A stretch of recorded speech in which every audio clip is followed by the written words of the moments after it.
আপনার হাত পা আছে, আপনি এখনো জবান দিয়ে কথা বলতে পারতেছেন।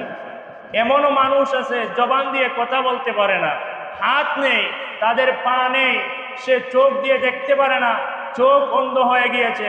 আপনি তার থেকে ভালো আছেন, সেই জন্য আপনি এখন থেকেই শুকরিয়া আদায় করেন যে হে আল্লাহ, আপনি আমাকে গরিব রেখেছেন, তাও আমি সন্তুষ্ট, কারণ আমার থেকে আরো গরিব অনেক মানুষ রয়েছে যারা কথা বলতে পারে না, যারা হাত দিয়ে কাজ করতে পারে না, পা দিয়ে চলাফেরা করতে পারে না, সে ঠিক মতো খেতেও পারে না।